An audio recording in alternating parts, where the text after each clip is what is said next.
6 months had passed since Anna Moretti walked away from a life most women only dreamed about in their darkest fantasies. A penthouse overlooking Central Park, designer clothes that hung in a closet the size of most apartments, dinners at restaurants where menus had no prices and reservations were made months in advance. She left behind champagne that cost more than rent, jewelry boxes filled with diamonds that caught light like trapped stars, and a man who commanded respect with nothing more than his presence in a room. Luca Marino wasn't just wealthy.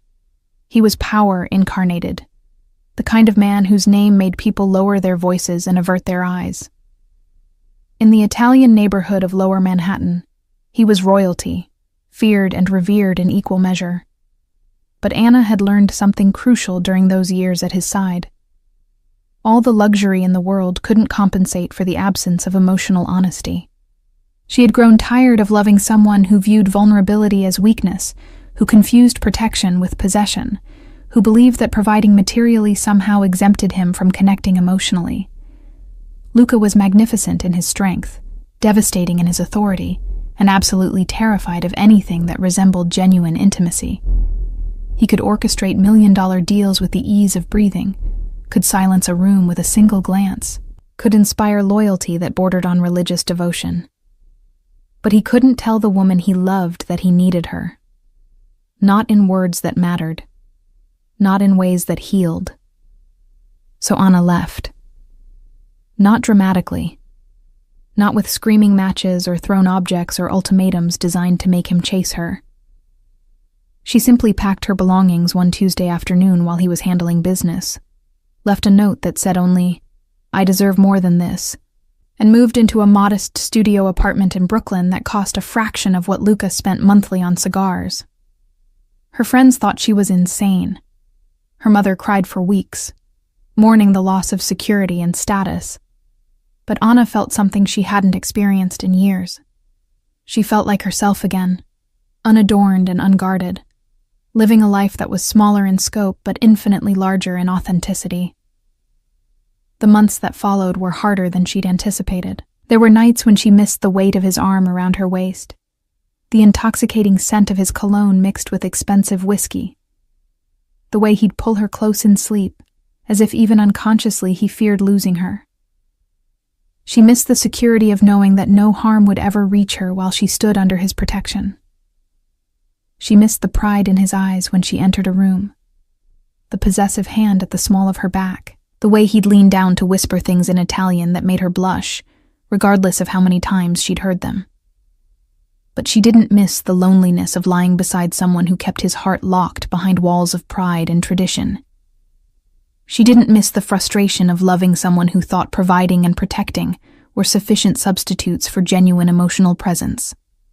Anna built a new life piece by piece. She got a job at a small art gallery in Williamsburg, something she'd always wanted to do but never could, because Luca preferred her available, present, waiting.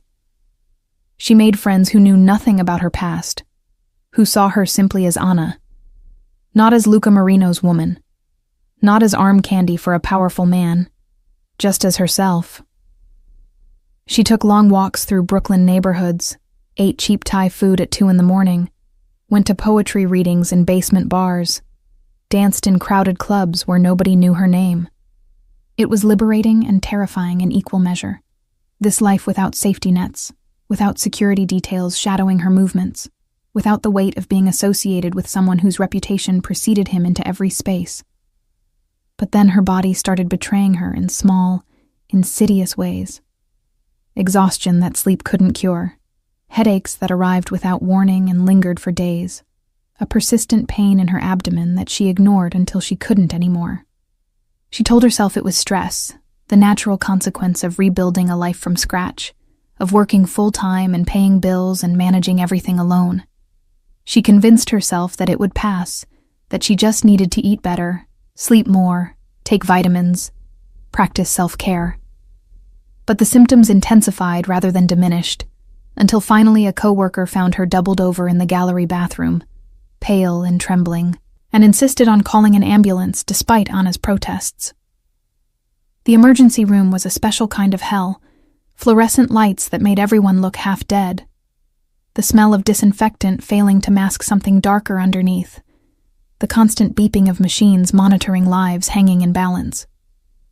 Anna sat on a hard plastic chair for 3 hours before anyone examined her, answering the same questions repeatedly, trying not to think about how different this would be if she'd still been with Luca. He would have had her in a private room within minutes, the best doctors money could summon, specialists flying in from wherever they were needed. But that wasn't her life anymore, and she'd made peace with that choice. Or so she thought, until a young doctor with tired eyes and a kind smile delivered news that made her previous life seem suddenly, devastatingly irrelevant. "We need to run more tests," he said, his voice gentle but professionally distant. "There's a mass we're concerned about. Could be nothing. Could be something we need to address surgically. I don't want to alarm you unnecessarily, but I also won't lie. We need to investigate the possibility of a tumor." The word hung in the air between them like a death sentence. Tumor. Such a small word to carry such enormous weight, such terrifying implications. Anna heard herself laughing, a short, bitter sound that surprised them both. Here she was, finally living authentically, finally free from the golden cage of Luca's protection, and her own body was staging a rebellion that might render all of it meaningless. The irony was so sharp it could cut. She'd spent years afraid of what loving Luca might cost her. Her independence, her identity, her sense of self, only to discover that the real threat had been growing inside her all along. Patient and silent and utterly indifferent to her choices. They admitted her for observation and further testing. The hospital room was small and sterile, nothing like the luxury she'd once taken for granted, but there was something almost comforting about its simplicity. No pretense here, no performance required. Just her and her fear and the slow drip of saline through an IV that anchored her to this new, frightening reality. Anna lay in the narrow bed, watching the fluid fall, drop by methodical drop, thinking about all the things she'd worried about in her life that suddenly seemed absurdly trivial. Arguments about Luca's work, frustrations about his emotional unavailability, concerns about losing herself in his shadow. What did any of it matter now, faced with the possibility that time itself might be limited? Night fell outside her window, the city lights creating a constellation against the darkness. Anna thought about her new life, the one she'd fought so hard to build.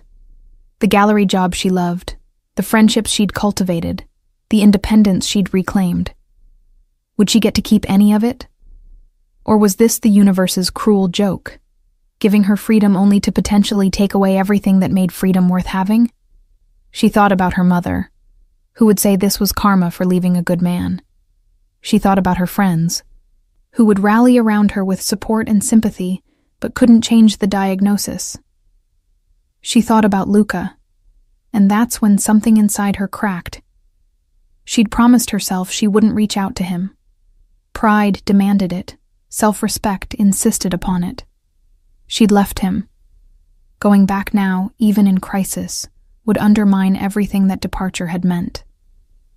But as she lay there in the dark, facing the possibility of surgery and uncertain outcomes, and a future that might be measured in months rather than years, Anna realized that pride was a luxury she could no longer afford. Some part of her needed him to know. Not to rescue her. She'd learned to rescue herself. Not to fix this. Even Luca's considerable power couldn't negotiate with biology. Just to know. Because whatever had existed between them, whatever had ultimately proven insufficient, it had also been real, and real things, even when they end, deserve acknowledgement. Her hand shook slightly as she reached for her phone, and she hated herself a little for the weakness, even as she understood its inevitability. His number was still there, never deleted despite her determination to move forward cleanly.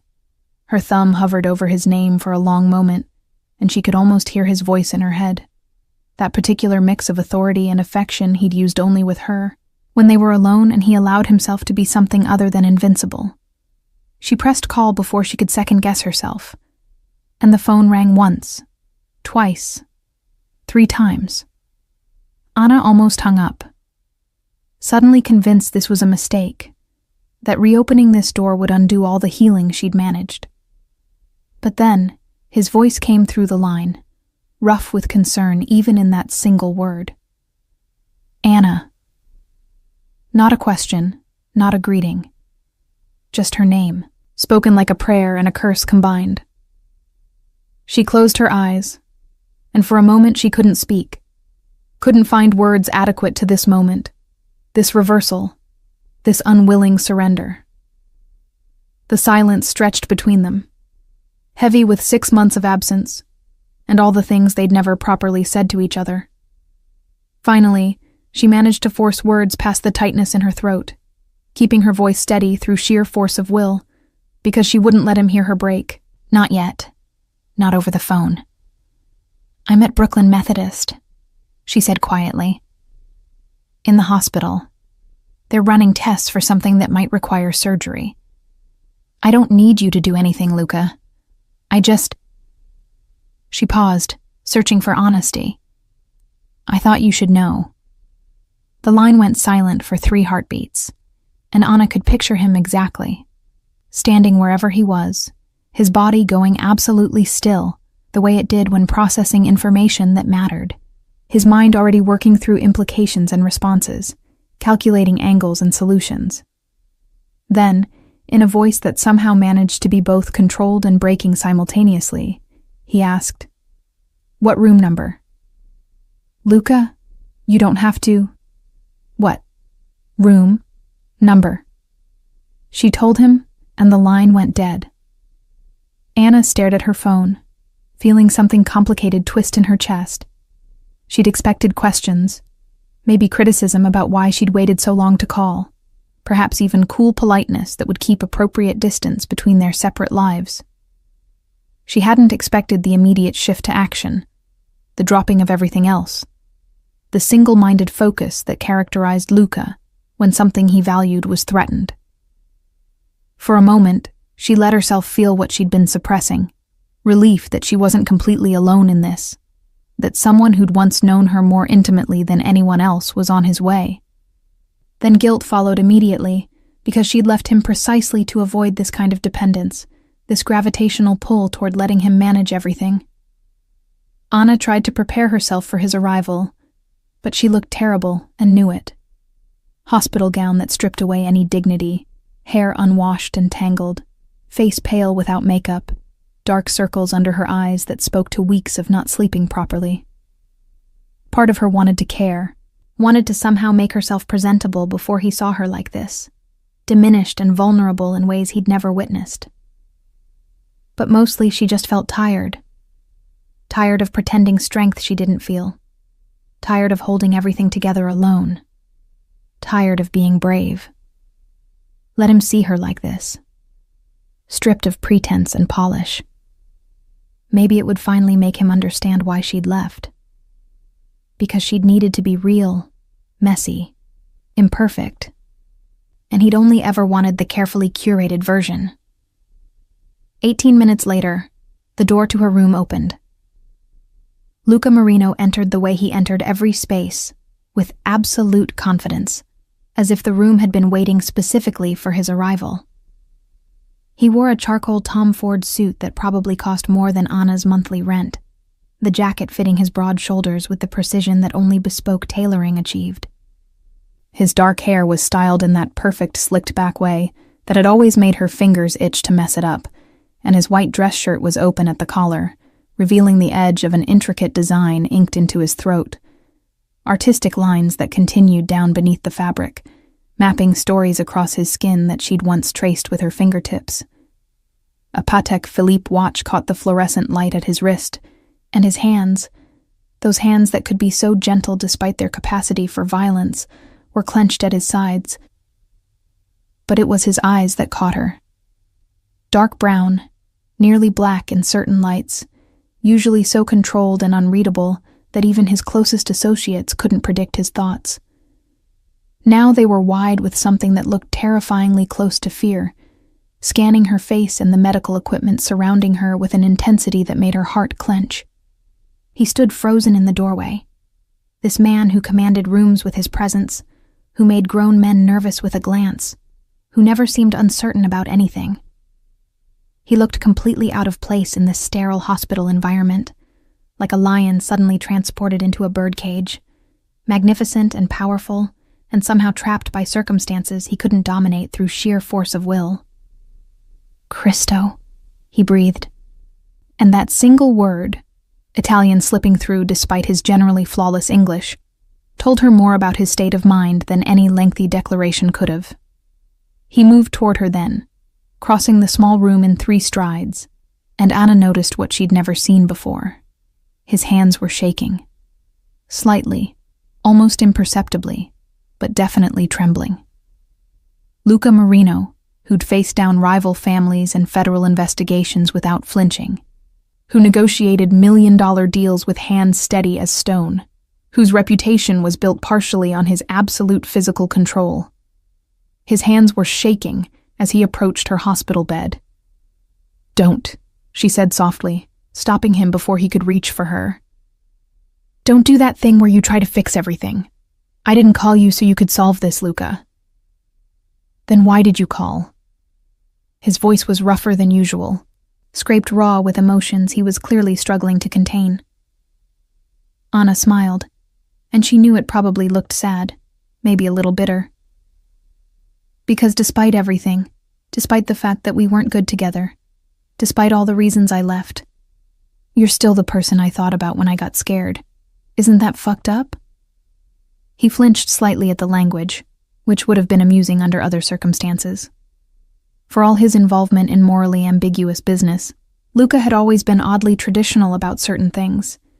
He didn't like hearing her curse, preferred her softly spoken, had rules about propriety that belonged to a different era. But he didn't comment, just pulled the uncomfortable plastic visitor's chair closer to her bed and sat down heavily, as if standing had become suddenly exhausting. They stared at each other for a long moment, 6 months of absence hanging between them like smoke. "Tell me what's happening," he said finally, and it wasn't a command. It was a plea, though he'd probably die before admitting it. So Anna told him. About the symptoms she'd been ignoring, the emergency room visit, the tests, and the concerning mass, and the word tumor that kept echoing in her head like a death knell. She kept her voice clinical, detached, as if she were describing someone else's medical crisis rather than her own. Luca listened without interrupting, but she watched his jaw tighten progressively, watched his hands curl into fists against his thighs, watched him struggle with the fundamental helplessness of this situation. When she finished, silence settled over them again, heavier now with the weight of everything she'd revealed. "When do you get results?" he asked. "Maybe tomorrow, maybe the next day. They're not exactly rushing for someone without premium insurance." Something dangerous flickered across his face. "Give me the doctor's name." "No. Anna." "No, Luca." She held his gaze steadily. "I didn't tell you so you could throw money at this or intimidate people or make calls to whoever you know on the hospital board. I told you because—" She paused, searching for words that would make him understand. "Because I needed you to know. That's all. Just to know." He looked like he wanted to argue, like every instinct in his body was screaming at him to take action, to leverage his considerable influence, to ensure she got the best possible care regardless of the rules or protocols standing in the way. Anna could practically see the calculations running behind his eyes, which doctors owed him favors, which administrators could be persuaded or pressured, how quickly he could have her transferred to a private facility with specialists. But something in her expression must have communicated her seriousness, because he slowly, visibly, forced himself to back down. "This is killing me," he said quietly, with more raw honesty than she'd heard from him in the entire time they'd been together. Sitting here, unable to do anything. "Welcome to how I felt for 3 years," Anna replied, and there was no anger in it, just statement of fact. "Watching you close yourself off, unable to reach you, powerless to make you let me in. The hit landed. She saw it in the way his shoulders tensed, the way he looked away briefly before forcing his eyes back to hers. They'd never talked about this properly. Never had the conversation about why she'd left because he'd been traveling when she'd moved out, and she'd deliberately avoided any contact afterward, knowing that seeing him would weaken her resolve. But here they were now, trapped in this small room by circumstances neither of them could control, with nowhere to hide from truths they'd both been avoiding. "I protected you," Luca said, and there was something almost defensive in his tone. "I gave you everything." "Except yourself," Anna interrupted gently. "You gave me safety and luxury and devotion in every way except the one that actually mattered. You could kill for me, but you couldn't cry with me. You could buy me anything in the world, but you couldn't tell me you were scared of losing me. You treated me like something precious to be protected, but never like an equal who could handle your reality. My reality isn't something anyone should have to handle," he said roughly. "What I do, who I am, it's not clean, Anna. It's not pretty. I kept those parts separate because you deserved better than being dragged into darkness. But don't you see? That's exactly the problem." She shifted in the bed, ignoring the pull of the IV in her arm. "You decided what I could handle instead of letting me choose. You built walls around the parts of yourself you thought were too ugly or dangerous or complicated, and then wondered why I felt like I was only getting half of you. I didn't need you to be perfect, Luca. I needed you to be real." He was quiet for a long time, staring at his hands. When he finally spoke, his voice was barely above a whisper. "I didn't know how to be real, like you wanted. My father taught me that showing weakness gets you killed in my world. That vulnerability is just another word for target. That if you love something, you protect it by keeping distance between it and the things that could destroy it. I thought..."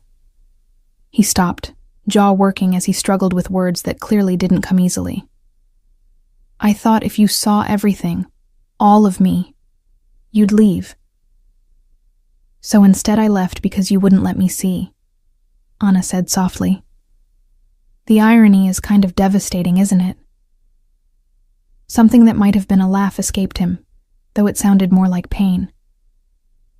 "You always were smarter than me. Not smarter, just different. You think with your head, Luca. Everything's strategy and protection and control. I need..." She paused, looking for the right words. "I need to feel things, even when they're messy or scary. And you couldn't give me that because you'd spent your whole life learning not to feel anything at all." The truth of it hung between them, sharp and undeniable. They'd loved each other. Anna didn't doubt that, even now. But love alone hadn't been enough to bridge the fundamental difference in how they moved through the world. He'd been shaped by violence and tradition, and the constant necessity of appearing invulnerable. She'd been shaped by art and emotion, and the belief that connection required exposure, risk, the willingness to be wounded. They'd been beautiful together in some ways, devastating in others, and ultimately incompatible in the way that mattered most. "I should go," Luca said finally, though he made no move to stand. "Let you rest." "Yeah," Anna agreed, though she didn't want him to leave. Despite everything, despite all the valid reasons they'd separated, there was comfort in his presence. The familiarity of someone who'd once known her body as well as his own, who'd memorized her preferences and patterns, who'd been the person she'd fallen asleep next to for 3 years. "Thank you for coming." He did stand then, slowly, as if his body was reluctant despite his words. At the door, he paused, looking back at her with an expression she couldn't quite read.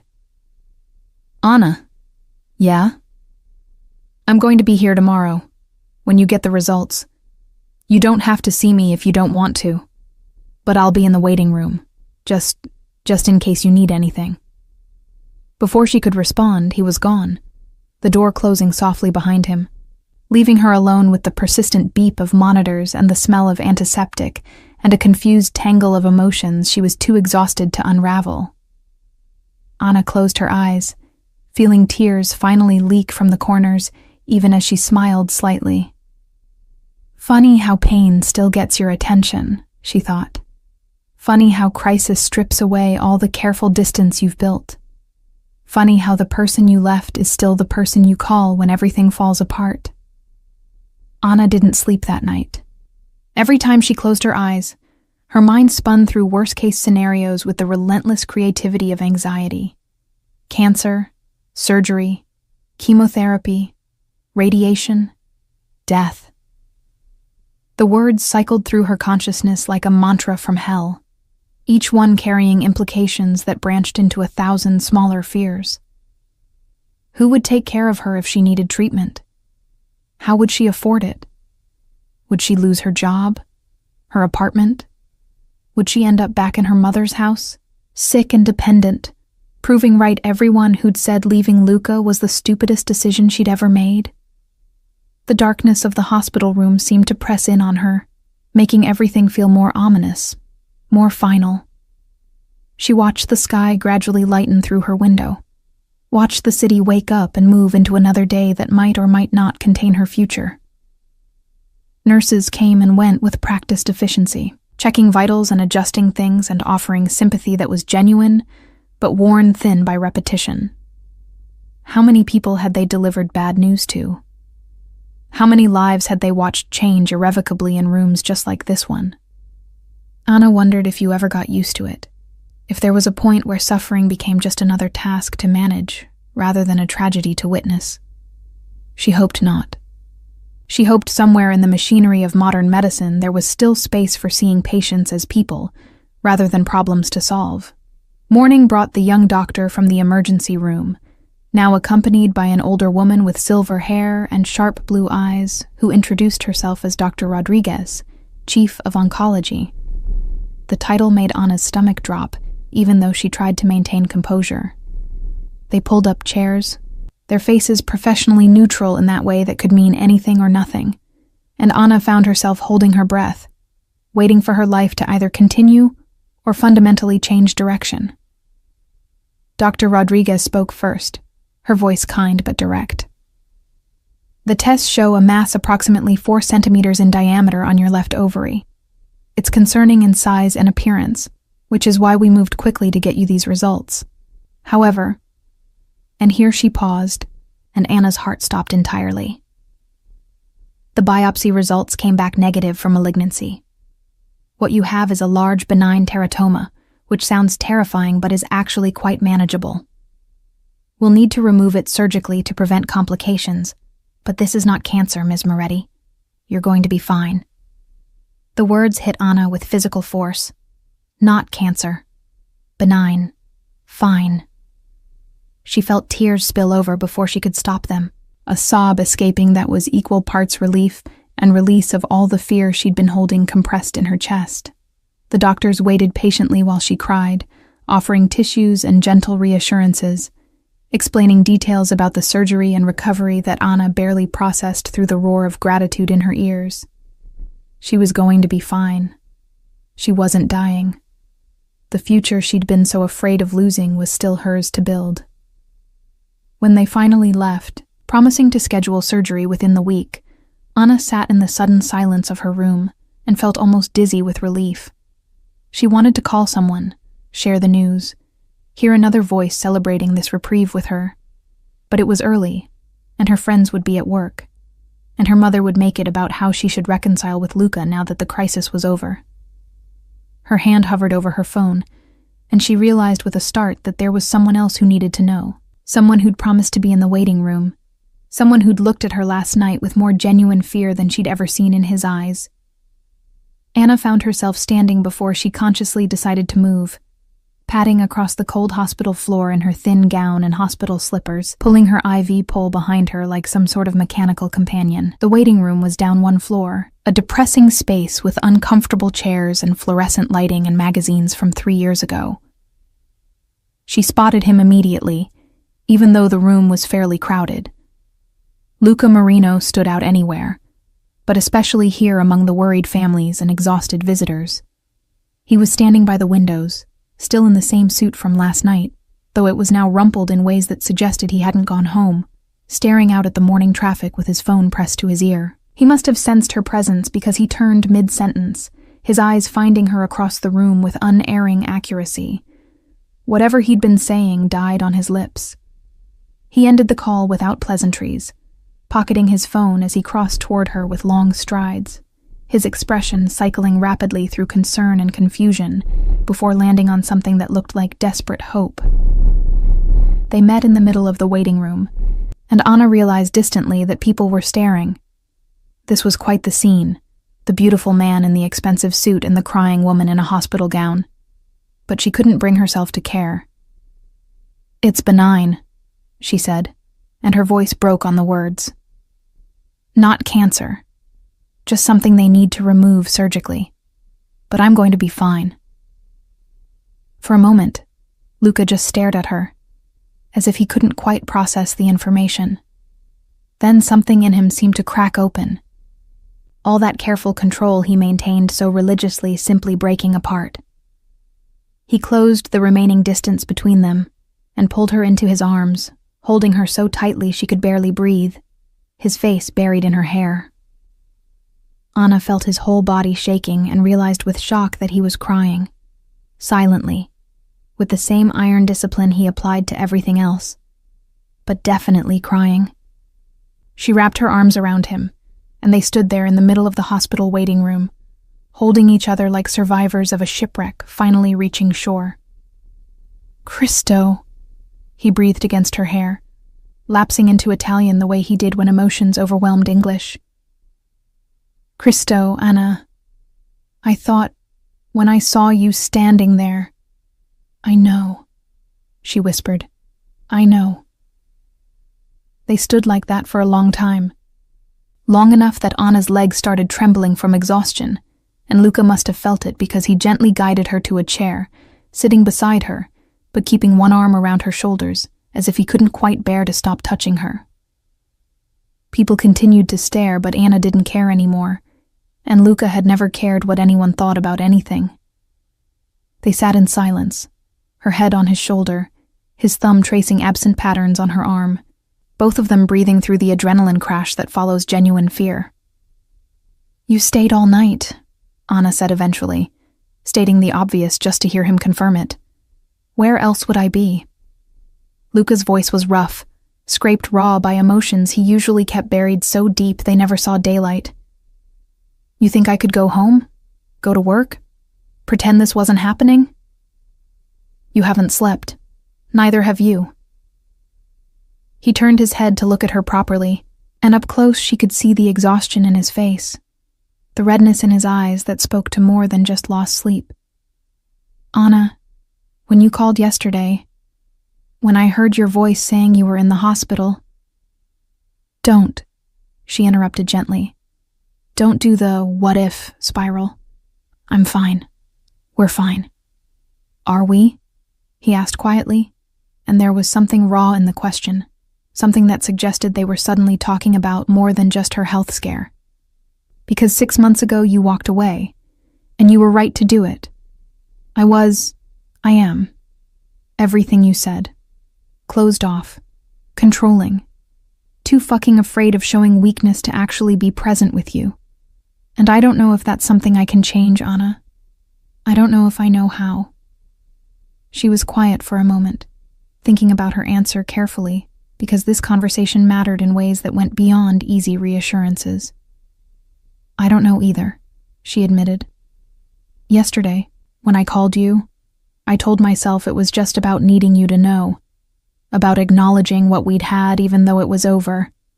But sitting here now with you, I don't know what this means. If it means anything beyond two people who used to love each other finding comfort in crisis." "Used to?" Luca repeated, and there was something sharp in his voice, something almost wounded. Anna pulled back slightly to look at him properly. "Did I stop loving you? Is that what you're asking?" "No, I left because I loved you, and it was killing me to be with someone who couldn't let me all the way in. But love doesn't just evaporate, Luca. It just becomes something you carry instead of something you live in. He absorbed that, his jaw working as he processed. Around them, the waiting room continued its normal rhythms. People arriving for appointments, families gathering for updates. The constant human drama of illness and recovery playing out in hushed conversations and worried faces. But in their small bubble of space, everything felt suspended, balanced on the edge of something that could tip either direction. "I want to try," Luca said finally, and the words sounded like they'd been dragged up from somewhere deep and unexplored. "I don't know if I can be what you need, but Christo, Anna, watching you lie in that hospital bed, thinking about losing you not because you chose to leave, but because time ran out. It clarified some things. All that armor I wear, all that distance I keep, all those walls I've built, they didn't protect me from anything. I've been miserable for 6 months. Not because my life changed materially, but because you weren't in it. And if I've learned anything from this, it's that being alone and safe feels a hell of a lot like being alone and dying inside." Anna felt tears threatening again. But these were different. Complicated, bittersweet, tangled up with hope and fear in equal measure. "What does trying look like?" she asked. "Because I can't go back to how things were, Luca. I can't live in your penthouse and wear your gifts and be the beautiful woman on your arm while you keep your actual self locked away. If we're going to do this, if there's even a possibility of doing this, things have to be different."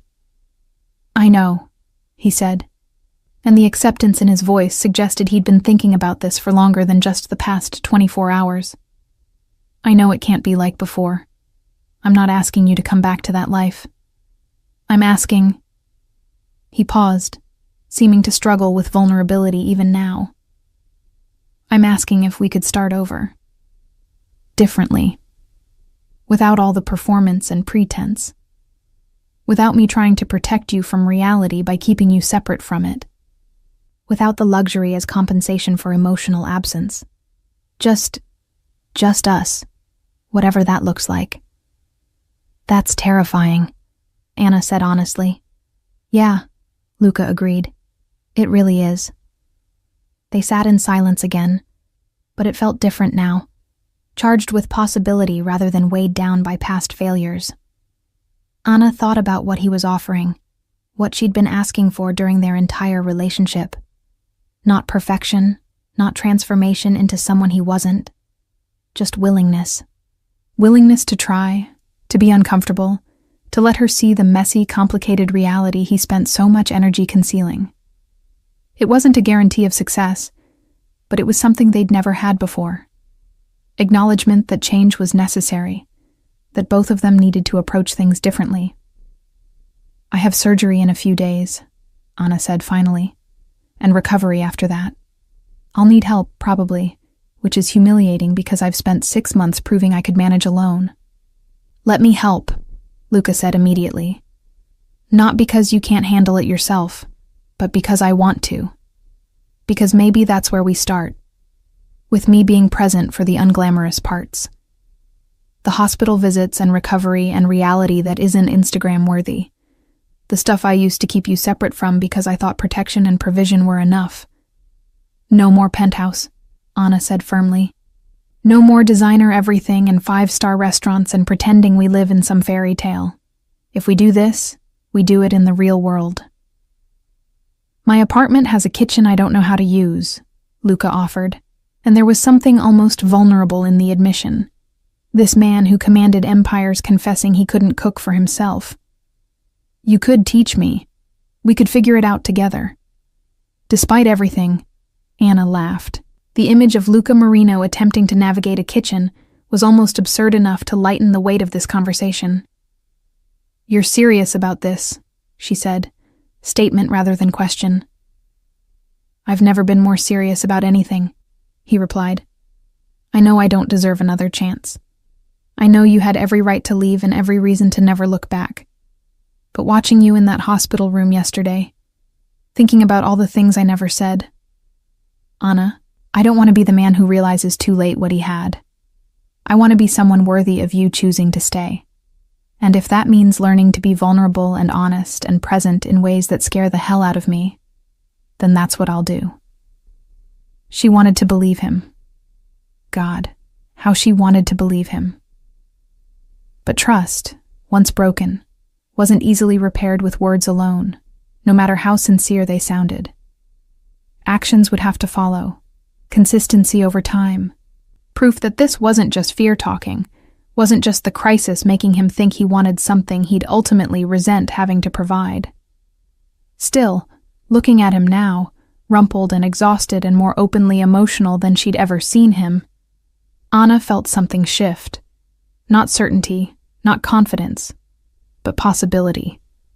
The faint glimmer of hope that maybe, just maybe, almost losing something could teach you how to hold it properly. Okay, she said softly. We can try. But Luca, I need you to understand. Trying means actually doing the work, not just saying you'll do it. It means therapy, probably.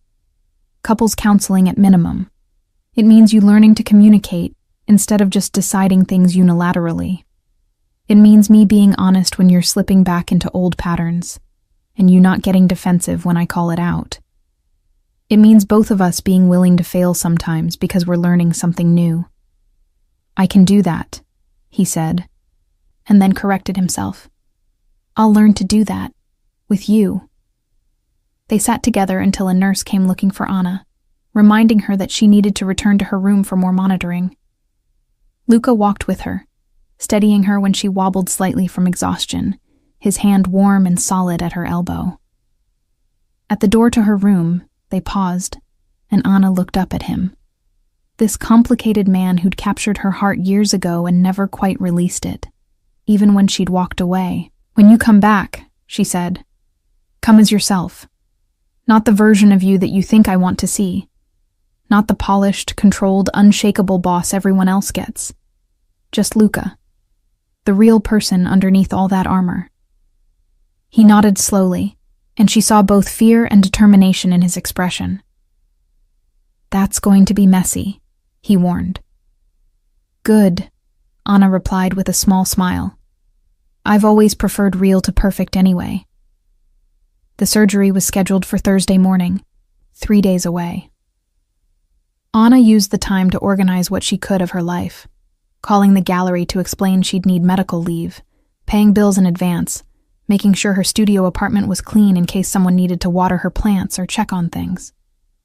She felt simultaneously hyper-organized and completely unprepared, managing logistics while trying not to think too hard about the fact that people would be cutting her open, that anesthesia carried risks, that even routine procedures sometimes had complications.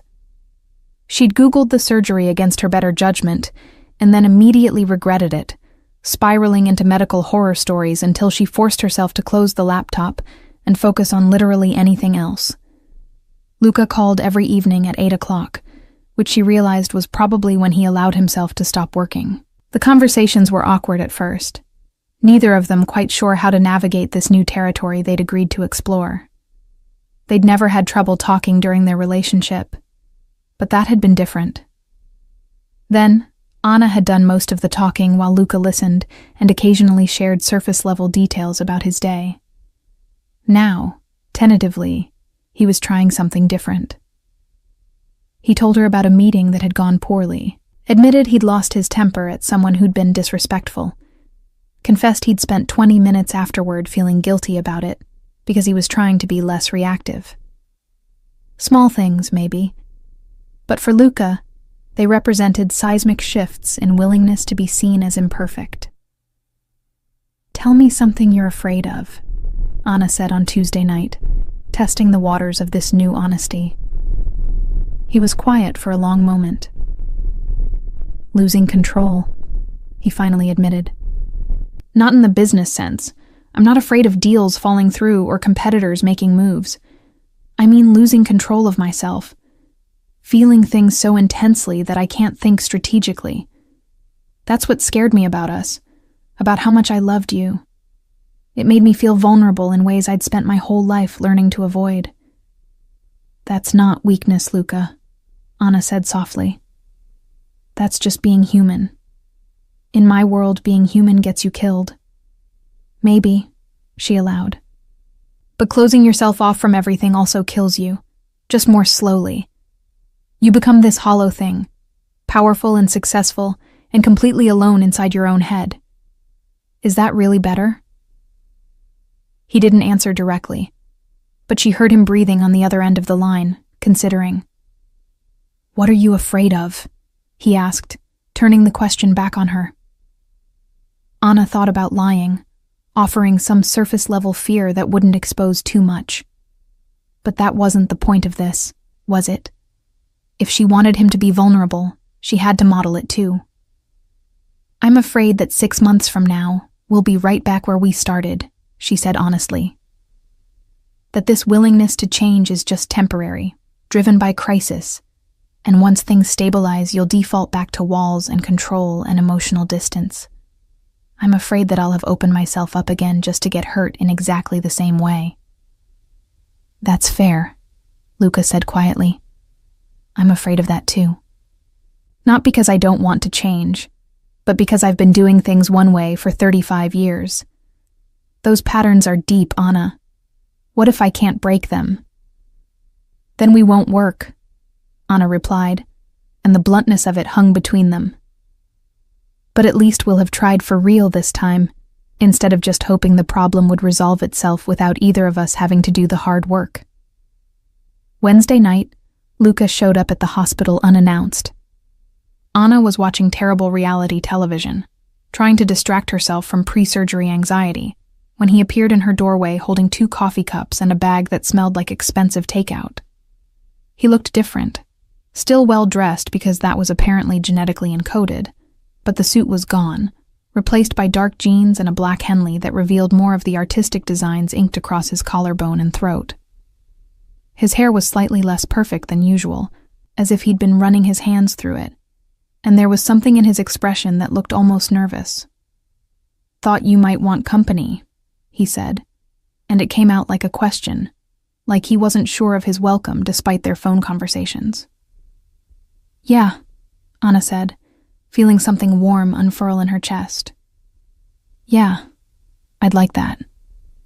They ate together, Luca having somehow obtained actual good food, despite hospital restrictions. Pasta carbonara from a place she'd loved when they'd been together, still warm and perfect.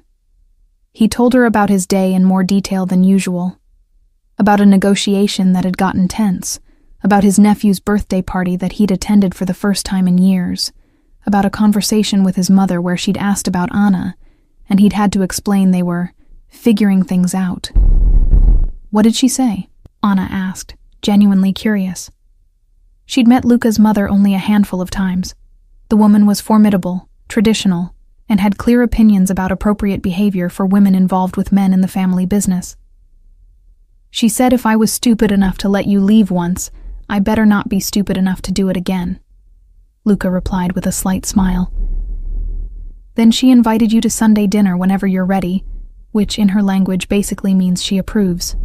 Your mother terrifies me, Anna admitted. She terrifies everyone, Luca agreed, including me. They watched terrible television together, Luca making increasingly ridiculous commentary that had Anna laughing despite her anxiety. When visiting hours officially ended, he should have left but didn't, instead settling into the uncomfortable visitor's chair and pulling out his phone to work, his presence a quiet anchor while Anna tried to sleep. She woke several times throughout the night to find him still there, sometimes working, sometimes just watching her with an expression she couldn't quite read. Around 3 a.m, she woke to find him asleep, his head tilted at an uncomfortable angle, laptop balanced precariously on his thighs. She wanted to wake him, suggest he go home and sleep properly, but something about seeing him there, rumpled and vulnerable and staying simply because she might need him, made her throat tight with emotion. Luca, she whispered, and his eyes opened immediately. instantly alert in that way that spoke to years of living where letting your guard down could be dangerous. "You should go home, sleep in an actual bed." "I'm fine here," he said, voice rough with sleep. "Your neck is going to hate you tomorrow." "Worth it." He shifted in the chair, trying to find a better position. "Go back to sleep, Anna. I'm not leaving." She wanted to argue, but she was too tired and too grateful for his presence to push the issue. Instead, she just watched him for a moment. This complicated man who was trying so hard to be something different from what he'd always been. "Thank you," she said softly. "For staying, for trying, for all of it." He reached out and took her hand, his fingers warm and calloused against hers. "There's nowhere else I want to be," he said simply, and she believed him. Thursday morning arrived with the kind of nervous energy that makes minutes feel like hours. Anna was prepped for surgery, wheeled through fluorescent corridors that all looked the same, transferred to the operating room where everything was chrome and machinery, and people in masks who spoke in efficient medical shorthand. The last thing she remembered before the anesthesia pulled her under was the anesthesiologist's calm voice counting backward. And somewhere in the chemical fog of consciousness fading, she thought about Luca waiting somewhere above in a room full of strangers, probably driving the nursing staff insane with his inability to sit still when things were outside his control. She woke up slowly, consciousness returning in layers. Pain first, dull and insistent in her abdomen. Then awareness of the recovery room, of monitors beeping, of a nurse checking her vitals with practiced efficiency. Then, gradually, the memory of why she was here, what had happened. The relief of knowing it had been benign. The reality of recovery ahead. The nurse told her the surgery had gone well, that Dr. Rodriguez was pleased with how everything had proceeded, that she'd be moved back to her room soon. Anna nodded through the fog of post-anesthesia confusion, trying to form coherent thoughts through the medication haze. When they finally wheeled her back to her room, Luca was there, standing by the window with his phone pressed to his ear. He ended the call the moment he saw her, crossing to her bedside with an expression that cycled rapidly through relief and concern. He looked terrible, exhausted and worried, and like he'd aged 5 years in the hours she'd been in surgery. His clothes were the same as yesterday, suggesting he'd never gone home, and there was coffee staining his shirt collar where he'd apparently been careless. But his eyes were clear and focused entirely on her, scanning her face for signs of pain or distress with an intensity that would have been overwhelming if she weren't so heavily medicated. "Hey," Anna managed, her voice coming out scratchy and weak. "Still alive." "Cristo, don't joke about that," Luca said roughly, and she realized his hands were shaking again. That same barely perceptible tremor that only appeared when his control was genuinely compromised. The surgery took longer than they said it would. Nobody came out to update me. I've been losing my mind for the last hour thinking. "I'm okay," she interrupted gently, reaching for his hand. "It's over. I'm okay." He sank into the chair beside her bed like his legs had suddenly stopped working, gripping her hand with both of his. "I've faced down armed men without flinching," he said, almost to himself. "I've been shot twice and barely reacted. But waiting for you to come out of surgery? That was the longest 4 hours of my life." "You've been shot?" Anna asked, because that was new information, something he'd never shared despite 3 years together. Luca looked startled, as if he hadn't meant to reveal that. Then something in his expression shifted. Acceptance, maybe, or resignation. "Once in the shoulder when I was 23, he said. "Some punk who thought killing me would make him respected. And once grazed across my ribs 3 years ago, which barely counts, but technically qualifies. I didn't tell you, because I didn't want you worrying about things like that. About the reality of what my life sometimes involves." "That's exactly what I meant," Anna said, exhaustion and medication making her more blunt than usual. "You got shot and didn't tell me. You kept that entire part of your reality separate. Like I was some delicate thing that couldn't handle knowing the man I loved had been in danger. How was I supposed to actually know you when you edited out everything you thought was too dark? He was quiet, absorbing that. "You're right," he said finally. "You're absolutely right. I thought I was protecting you, but really I was protecting myself from having to deal with your reaction, from having to comfort you or explain or face the fact that my choices put me in danger. It was easier to just pretend that life and the life I had with you were completely separate things." "They weren't, though," Anna pointed out. "You can't compartmentalize yourself like that. Who you are in one part of your life affects who you are everywhere else. The fact that you face violence and danger professionally doesn't disappear just because you come home to me at night. I could feel it in how you held me, like you were always braced for something terrible. I could see it in how you'd startle awake from nightmares you'd never explain. Keeping me separate didn't protect me from your reality. It just meant I experienced your reality without context, without understanding, without being able to actually support you through it." She watched something move across his face. Recognition, maybe, or grief for all the ways they'd gotten it wrong before. "I'm going to fuck this up," he said quietly. "This new version where I actually let you in. I'm going to forget and default back to handling things alone. I'm going to try to protect you from things you don't need protecting from. I'm going to close down when things get too intense because that's what I've always done." "Probably," Anna agreed, too medicated to soften the truth. "And I'm going to get frustrated and impatient. I'm going to push when you need space, or withdraw when you're finally trying to open up. We're going to mess this up constantly because we're learning something neither of us knows how to do. But that's kind of the point, isn't it? Not being perfect, just being willing to keep trying even when it's uncomfortable." "I've never been good at being uncomfortable," Luca admitted. "Yeah, I've noticed," Anna said with a slight smile. "But here you are anyway, sitting in a terrible hospital chair for the second night in a row, wearing yesterday's clothes, looking like you haven't slept in days. That's a start." He laughed, a short, slightly bitter sound. "This is me trying, and I look like I've been hit by a truck. Not exactly inspiring confidence in my ability to change." "Actually," Anna said, squeezing his hand weakly, "this is exactly what I need to see.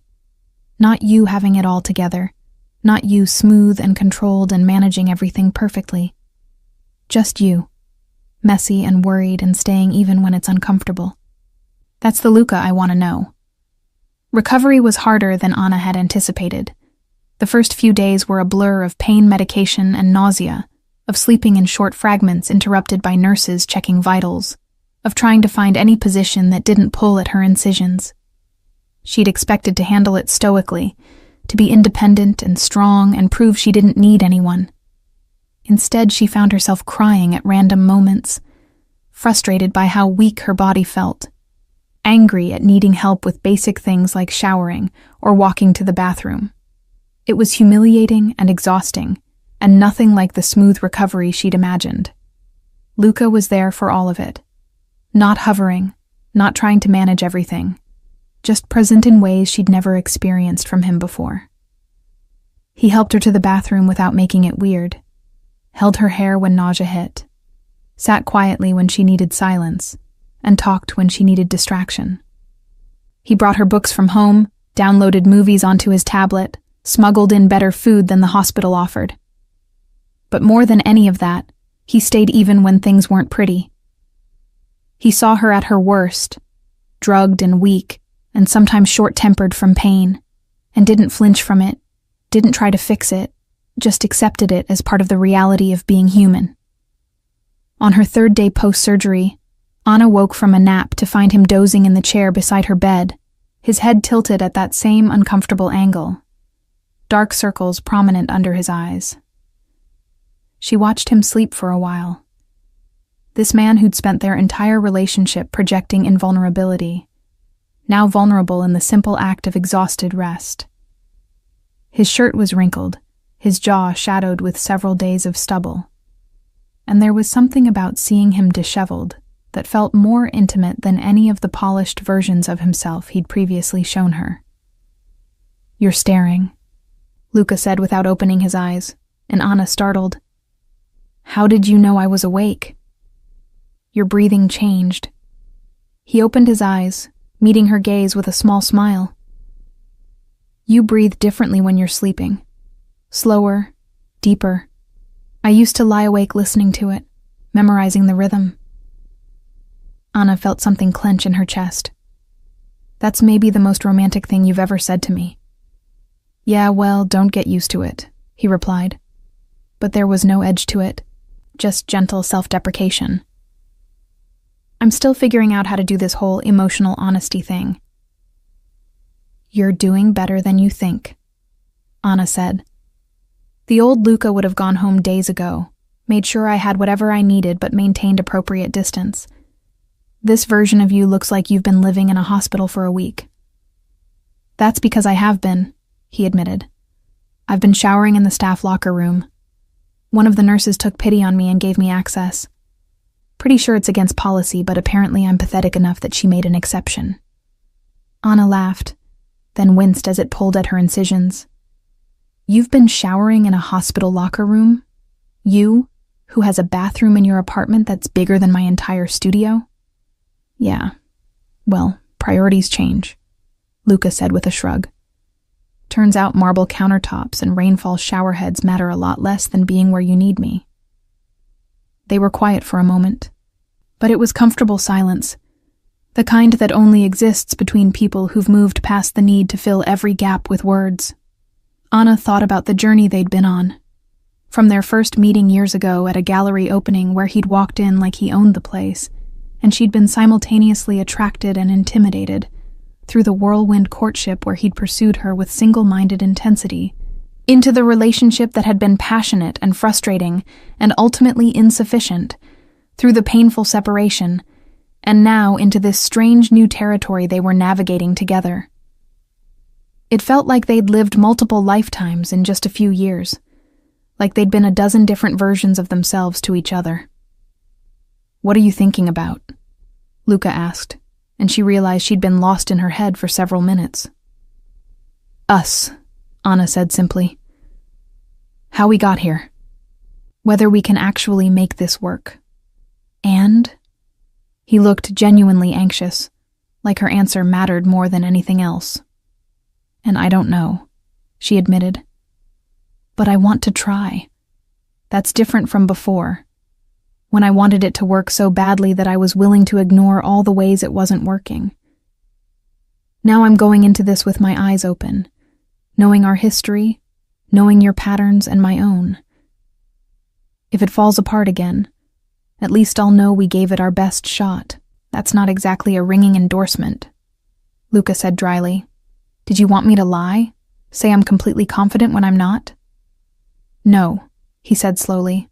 "Actually, I appreciate the honesty. Refreshing, even if it's not what my ego wanted to hear." Anna smiled. "See? Growth. The old Luca would have gotten defensive." "The old Luca is still very much present," he countered. "I'm just trying really hard to not let him run the show." Dr. Rodriguez discharged Anna on Friday afternoon with instructions for rest, pain management, and follow-up appointments. The idea of going home, to her small studio apartment where she'd been living alone for 6 months, felt simultaneously comforting and daunting. She'd managed before, but she'd never managed while recovering from surgery, while dealing with pain and limited mobility, and the knowledge that even simple tasks would be challenging. Pride wanted her to insist she'd be fine alone. Reality suggested that might be stupid.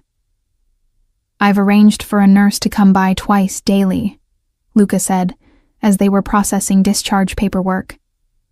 "Just to check on you, help with anything you need, make sure recovery is progressing normally." Anna opened her mouth to argue, then stopped. This was exactly the kind of thing she'd resented before. Him arranging things without consulting her, making decisions about her care without asking if that's what she wanted. But was that what was happening here? or was he just trying to help? Intent mattered. She was learning, as much as action. "Did you hire a nurse?" she asked carefully. "Or are you offering to hire a nurse?" Luca paused, clearly thinking about the distinction. "I called the agency and got information," he said after a moment. "But I haven't actually hired anyone yet. I was going to ask if that's something you'd want, but I realize how it sounded, like I'd already made the decision." Old habits. Old habits, Anna agreed. "But you caught yourself, which is what matters. And yes, actually, I think I would like having someone check on me. As long as it's not some 24-hour situation where I feel monitored. Just someone to help with the things I can't manage alone." They negotiated the details. A nurse twice daily for the first week, then once daily for the second week, then reassess based on how recovery was going. It felt like a small victory, this collaborative decision-making, this treating her as an equal participant rather than someone to be managed. When they finally left the hospital, Anna moving slowly with Luca's arm steady around her waist, she felt hopeful in ways she hadn't expected. Not naively optimistic, but cautiously, realistically hopeful that maybe they could actually be different this time. The drive to her apartment was quiet, Anna dozing against the window while Luca navigated traffic. She woke when the car stopped, realizing with some surprise that they weren't at her studio in Brooklyn. Instead, they were in front of Luca's building in Manhattan, the doorman already approaching to open her door. Anna looked at Luca questioningly, and he had the grace to look slightly uncomfortable. "Before you get angry," he started, "hear me out. Your apartment is a 4th-floor walk-up. No elevator. Stairs are going to be brutal for the next couple weeks. My apartment has an elevator, a guest room where you can recover without navigating stairs, and a housekeeper who can help with things the nurse can't. I'm not asking you to move back in with me. The guest room is yours, completely separate space, and I'll give you total privacy. I'm asking you to let me help in a way that's actually helpful, rather than making recovery harder because of pride."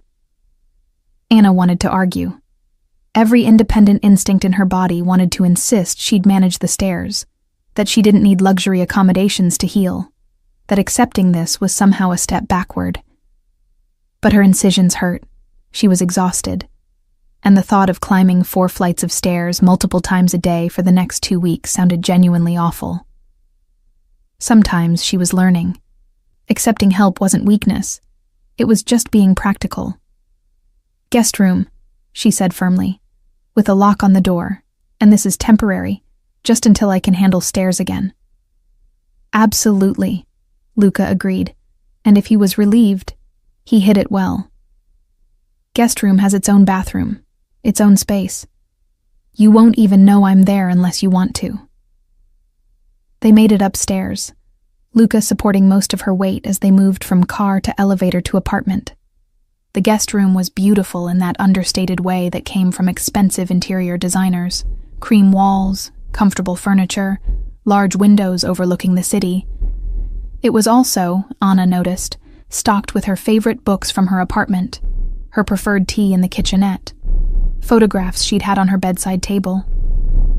Luca must have gone to her place while she was in the hospital, collecting things he knew would make her comfortable. It was thoughtful in ways he'd rarely managed before, this anticipation of her needs without being overbearing about it. "Thank you," Anna said quietly, settling carefully onto the bed.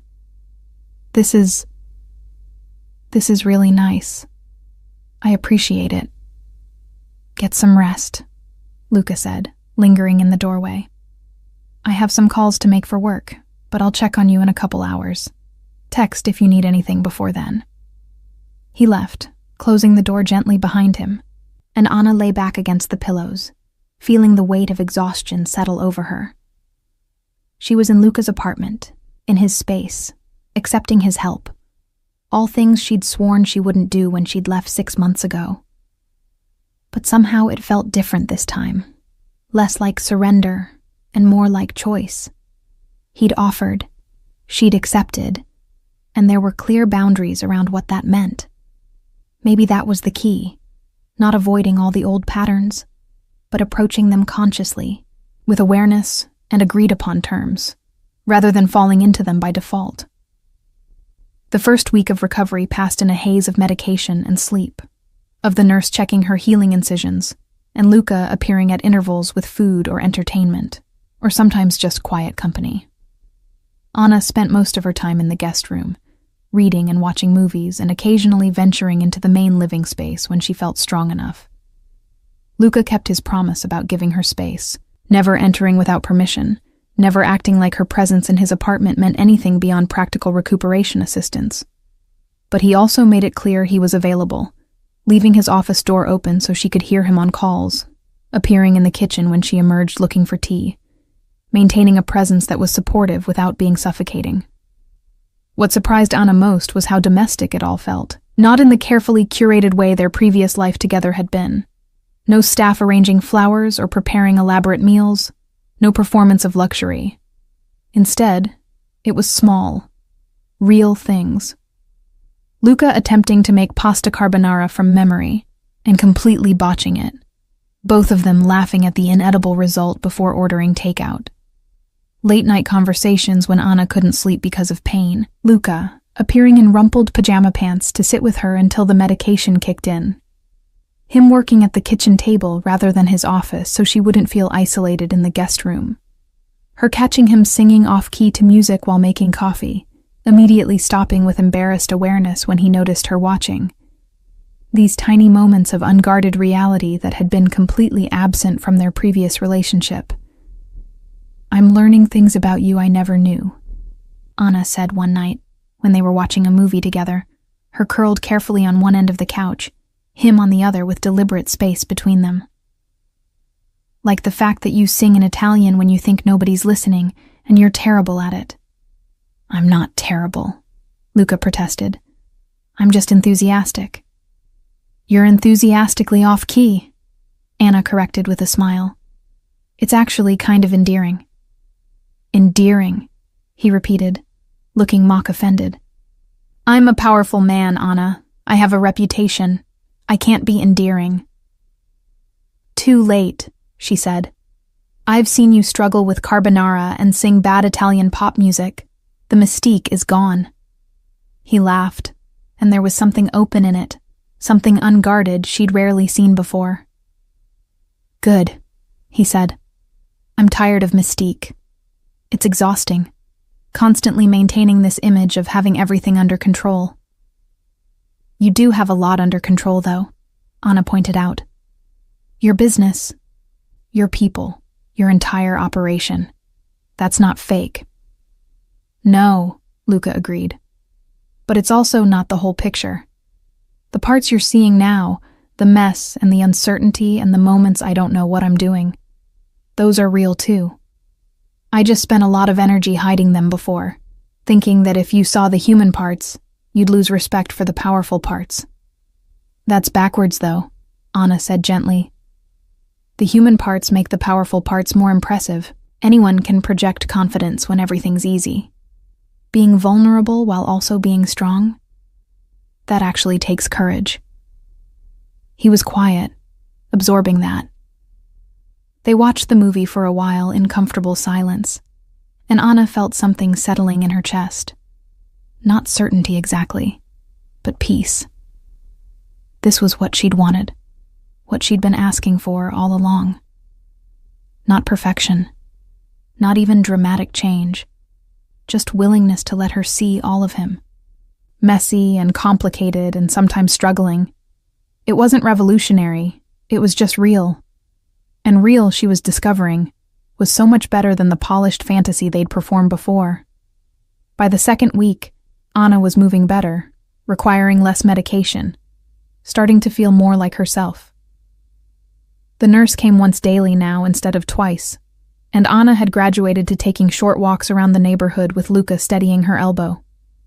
They fell into something resembling a routine. Mornings where he'd make terrible coffee that they'd both drink anyway. Afternoons where she'd read while he worked. Evenings where they'd cook together or order in and watch movies or just talk, really talk, about things that mattered. Their relationship had never been boring, but it had been intense in ways that left little room for ordinary companionship. This was different, quieter, more sustainable, built on daily presence rather than dramatic gestures.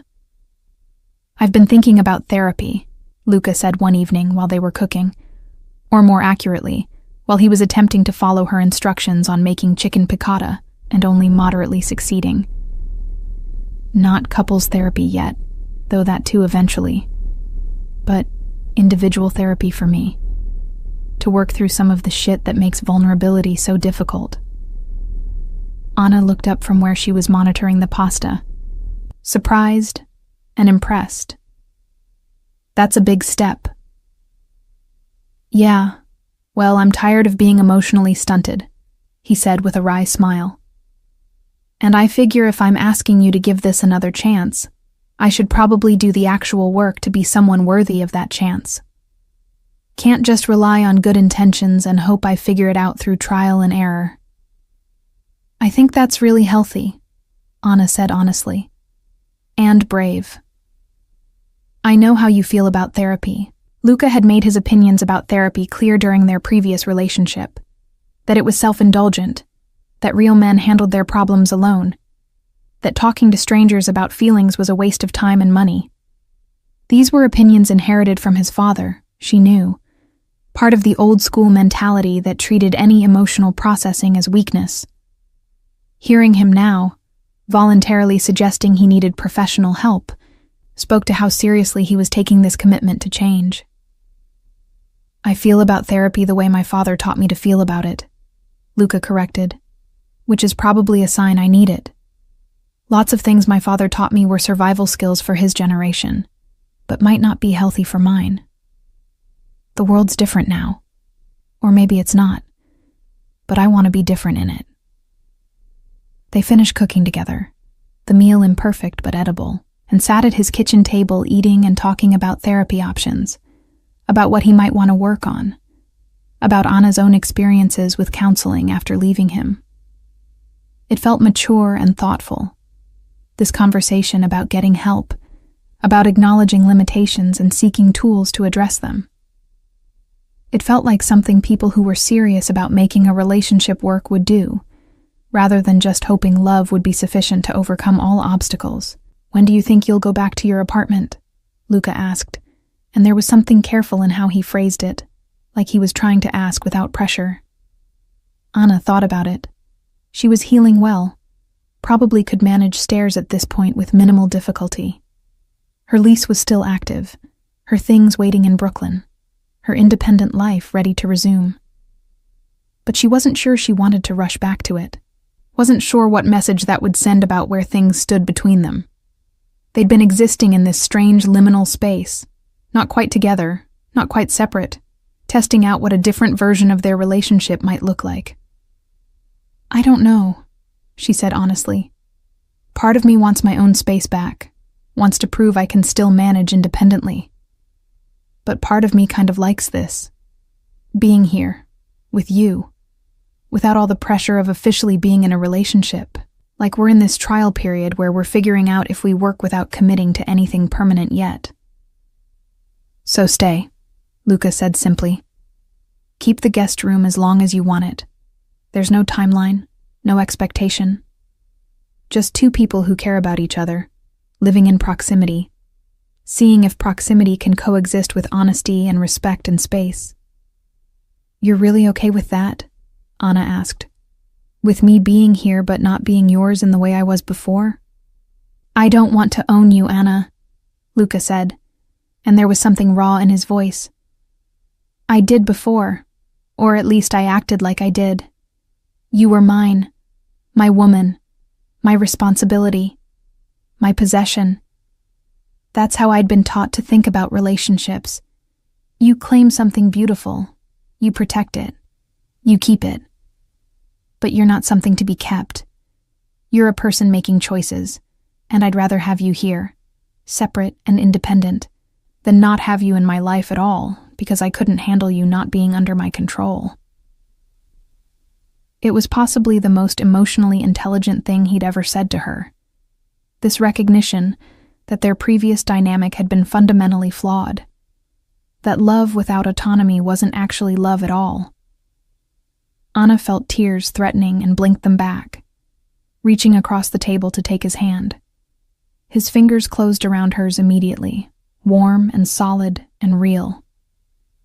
"Okay," she said. "Then I'll stay for now. In the guest room, living my own life, but here. And we'll see where that takes us." The weeks that followed felt like discovering a new person who somehow looked exactly like the old person she'd known. Luca went to his first therapy session and came home looking emotionally wrung out, but somehow lighter. They had dinner together most nights, sometimes cooking, sometimes ordering in, occasionally going to quiet restaurants where nobody knew them and they could just be a couple learning each other. He showed her parts of his work she'd never seen before.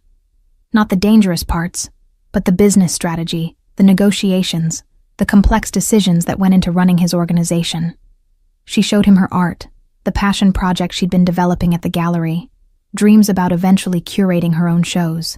They fought sometimes, small arguments about household things or misunderstandings that required clearing up, but they fought productively, talking through issues rather than Luca shutting down or Anna withdrawing. One Saturday morning, nearly a month after her surgery, Anna woke to find Luca in the kitchen attempting to make breakfast. She watched from the doorway, amused and touched by the concentration on his face as he tried to flip pancakes without mangling them.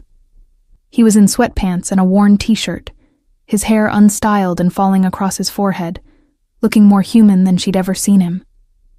When he finally noticed her watching, he smiled.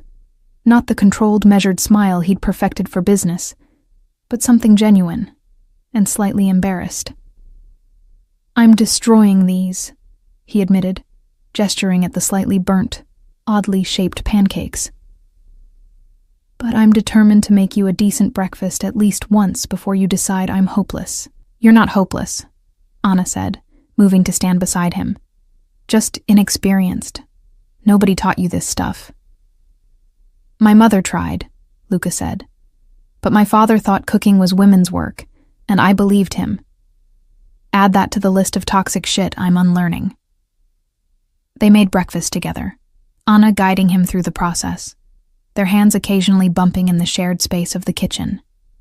It was domestic and ordinary, and perfect in its simplicity. When they finally sat down to eat, the pancakes imperfect but edible, Luca looked at her with an expression she couldn't quite read. "What?" Anna asked. "I'm happy," he said simply. "Right now, in this moment, eating mediocre pancakes with you in my kitchen. I don't think I understood what happiness was before. I thought it was power or success or having beautiful things. But this, just this, nothing dramatic or expensive. This is what it actually feels like." Anna felt her heart clench with affection and hope and residual caution all tangled together. "This is what I wanted," she said quietly. "Not the penthouse or the luxury or the performance of a perfect life. Just real moments with a real person who lets me actually know them." "Then that's what we'll keep building," Luca said. "Real moments. Imperfect pancakes. Honest conversations. Whatever that looks like, wherever it leads." They finished breakfast in comfortable silence, and Anna thought about journeys and destinations, about how sometimes you have to leave something completely to find your way back to it differently. She'd left Luca because she'd loved him, and it hadn't been enough. Because love without emotional honesty is just mutual performance. But maybe, just maybe, they'd found their way to something different now.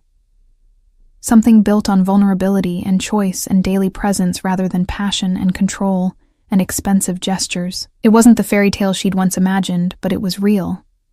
And real, she was learning, was so much more valuable than perfect ever could be.